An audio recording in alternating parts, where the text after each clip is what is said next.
Alright, hello to anyone who watches this video. This is going to be a tutorial on TNT cannons in Minecraft. And yeah, I know my worlds are not named creatively, but it's fine. There's skeleton. Alright. So there's 3 cannons I have in this world, and personally I like the last one the best. I'm going to show it to you last though, so if you just want to see that one, you can skip forward towards the end of the video. That's also the one I'll explain in depth how to build. But I'm going to show the other 2 first because I think the logical process to get to it is also interesting. These might not be as optimized as they could be because I have refused to use any outside help with this. Like, I haven't looked at any YouTube videos or online guides or anything because I think that the fun part in a game like Minecraft is just trying to figure it out yourself. So, I mean, if they're not perfect, then that's fine. But I think the last one is pretty excellent for its the amount of TNT that goes into it. But alright, this is the first one that I made. This right here uses, what I was trying to do is a piston loading system for it. So the idea is you can place your TNT and it will load it in, and this is, I will gladly admit, a little bit redundant because you could just place this manually. I was going to hook up a more complex system that would like hold a clip of TNT, but I was not able to figure that out, so this is as far as it made it. But it can load it in there, and then when you want to fire, all you do is go over here and and if I can fly back up there, step on this pressure plate, which will activate the cannon, and essentially it drops the TNT in, and drops in the charge already fired, and fires about that far, which, I mean, for a TNT cannon, it's not great, but gets the job done. The next thing I want to do, though, because I play a lot of Xbox Minecraft instead of the computer version, I wanted to build one that didn't use any pistons, and I also want to make it be able to fire multiple shots consecutively, so this was that effort. Essentially, at this one, you load each... Whoops. Don't want holes in the cannon. But you load each block of TNT individually. It doesn't feed them out. Oh, wow, I am not clicking correctly right now. But it does not load them in automatically anymore. This one, you need to put them in, but it will hold 2 shots, and you can... wow, this cannon is not cooperating. It will hold them, though, until you're ready to fire, and you can then, before you go, by way of these 2 levers over here, you can select which ones you want to fire. This cannon is on, and the secondary cannon is also on, I believe. And then when you're ready to go, you just press the lever, and it will activate the first cannon first, which will fire a shot. And then the second one will activate, fall down, and fire a shot. And, I mean, that loading system, it works decently, but that seems like a pretty miserable distance to be firing TNT. So the next one I came up with over here, this is easily my favorite.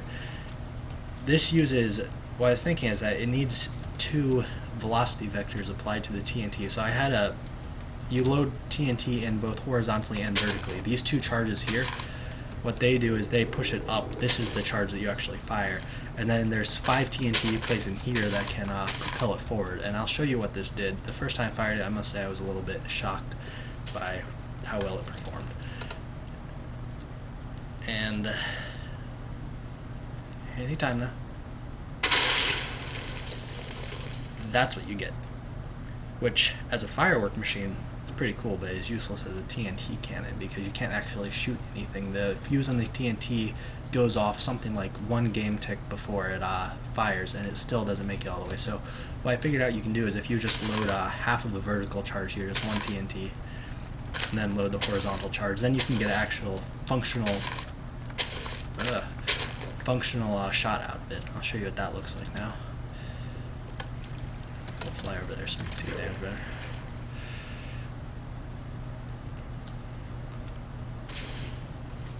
And there you go.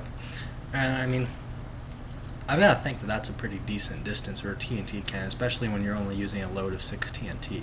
I haven't seen others, but that seems like pretty good performance, and that could easily be designed with the loading systems on those 2.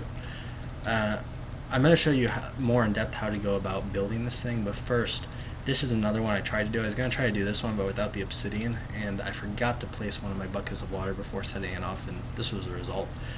You've got to be really careful with these things. They tend to blow themselves up. And also, speaking of that, something I need to point out on this one. If you... Whoa. Go away. Okay. cannons are really not cooperating right now. I one time accidentally just walked up here and placed a block of TNT directly there instead of in the piston, and the thing is, when the TNT goes off, it will kind of jump up and it bounced onto here and blew up on top of the cannon and took everything out, and I fixed it after that. And that's when an even worse problem occurred, because I forgot to put this end block back, and then I'll show you what happens. I mean, I can fix this thing again. So I had it like this, and then my big mistake is I also put a load of 4 TNT, or 5 maybe even, 5 TNT over here. And this was part of my system to feed in more TNT. I never got that working, but I had the TNT just sitting there idly, and I don't know if this will do it first time, but what will happen if you're missing that end block, this block of TNT might jump up and land there. If it does, I mean, you'll get to see the result in a few seconds. Alright. It did not just cooperate here, so I'll just try to place the TNT manually. There you go. Now you'll see what happens. That happens, and you don't have much cannon left. It actually takes out both of them. So you gotta be really careful about doing stupid stuff like that while building a cannon. It can go very wrong, and it's not easy to fix these.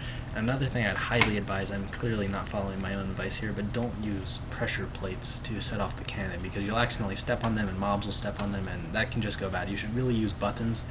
I'm not, because I built this before I realized that, but on the newest one over there that blew itself up, I used a button, and that's just a better ignition system than a pressure plate by far. But now I'll go into more in-depth how to build this one in case anyone wants to replicate it. It's actually, it doesn't look it, but it's a really simple design. It should be easy to build. All of these have no purpose other than to give me a little bit of time to get away from the cannon so I can see a better view of what's happening. But essentially you have a pressure plate connected to the ignition system, which is right here. And a few things need to happen. Remember, there's 2 TNT in the bottom in here to launch it vertically. Both of those go through here on a 1 tick delay. I think I could have eliminated that, but that's from an earlier piece of it. But that 1 tick delay will activate those 2 TNT first. And then I'll explain the horizontal portion after I explain the actual charge. What this will do is this timing system, I believe this is set to 37 ticks in total, but it will set a 37 tick delay that will then activate the charge that's in there that's actually going to be launched. And what that will do is time it perfectly so that right as this one is activated, the other 2 blow up and launch it before it starts falling down. And I'll just show you what that looks like without the horizontal component. I don't think this blows up the cannon.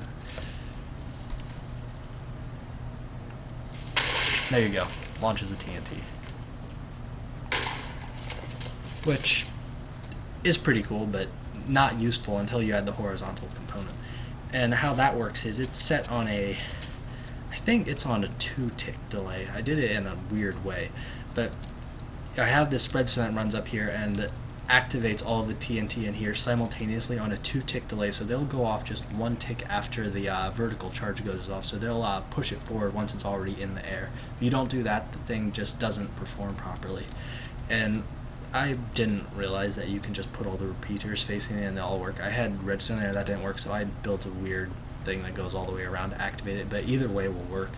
This certainly gets the job done, and then what that will do, I'll just set that off without the other charges in there. Alright, oh, did it really blow itself up? Alright. So that will activate that delay and set all those off, which these will go off just exactly 1 tick after the other and propel the TNT on its full trajectory. And I mean, that's pretty much it for the cannon. It's really that simple. And to reload, you just jump in here, place 6 TNT if you want to launch it horizontally, or 7 if you want to use it as a firework launcher. And yeah, and this is the result. I'll show it one more time, just for fun. And yeah, I mean, if you happen to watch this video and want a more detailed explanation on how to build this thing, like if you want me to go block by block and all that, I will gladly do that if someone indicates interest. But other than that, if you like the video, leave a like, leave a comment. I'm going to be uploading more videos at some point of other cool things I try to build, and you can subscribe if you want to see that. And also, if any of you have an idea for something that you want to see built and want to see me try to build it live without any guys and just messing around and blow stuff up by mistake and all that, I feel like that might be entertaining to watch. If you want to see that though, just leave a suggestion. Like if you want me to build a computer in 15 minutes, I'll give a shot at it and upload the results. And yeah, so hope you enjoyed the video. Leave any feedback you have. Thanks for watching.